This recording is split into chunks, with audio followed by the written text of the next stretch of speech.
What's the went through med school just to realize you couldn't stand the sight of blood of your job field? Well, I'm a phlebotomist, so never had anyone who ended up not being able to stand the sight of blood, but have had several people who couldn't do other specimens collected or received in a lab: urine, stool, sputum, etc. Also people who were surprised that most of our drawers would be kids, the elderly, chemo and dialysis patients, all notoriously difficult drawers, and thought everything would be exactly like it was in school. I've had new people in the hospital when I was there tell me they won't attend the code blues because they can't see anyone die. Like, it's a hospital. People are in bad shape and die in it. Mayo. One of the first things I learned working in a hospital is if a certain code is called, and you're anywhere near it, you run like hell for it. Someone saying they won't would probably get you fired, or at least none of us would trust them. Went through nursing school, only to figure out I can't stand vomit. Just vomit though. I can stand blood, feces, urine, biliary drainage, pulmonary secretions, etc. There's just something about vomit. I find every nurse has one particular fluid or discharge they despise. Got a prestigious degree in finance and economics, realized I sincerely hate the type of people who work in IB finance.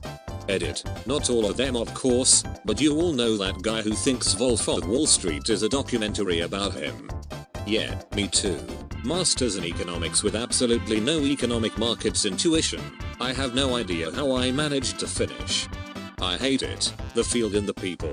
Should have studied medicine. The only thing I find interesting.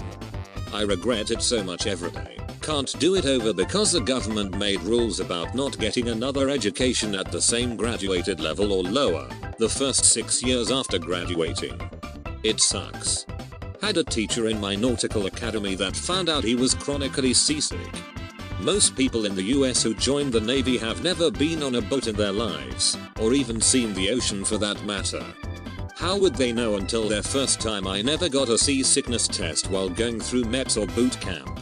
Sound engineer. I'm sensitive to loud noises. Should have thought that one through. My brother-in-law went through seminary and got a job as a youth pastor, only to find he absolutely could not speak in public. He does construction now. I mean, one of the best pastors in the world was a carpenter. Got a master's in psychology. Don't like people. What a bunch of bastards. Human resources. Went through school to realize I couldn't lay someone off. Honestly, terminations for cause are pretty bad, but at least they did something to cause it. I'm talking about downsizing.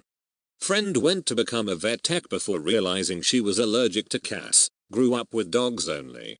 Spend years learning about electricity and circuit design only to discover you are colorblind and can't determine which wire is which. I had nightmares in college about failing lab finals because I had been afflicted with spontaneous color blindness.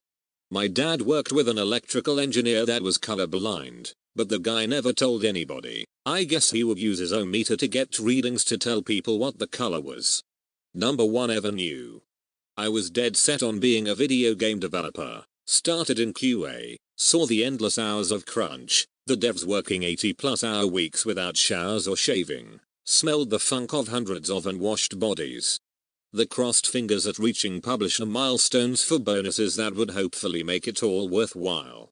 And the constant fear that they wouldn't get picked up for the next project so they could keep getting paid and keep making mortgage payments. Decided that I'd rather be in systems in lieu of development and never looked back. Major in journalism.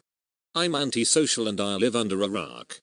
Has anyone said chef afraid of knives? Chef afraid of knives here. Aerospace engineers who don't want to make military tools. When I get really angry enough to feel an adrenaline spike, I have trouble speaking. Every word is a legit physical and emotional struggle to produce, and it all comes out in a low, growly voice. I am a lawyer.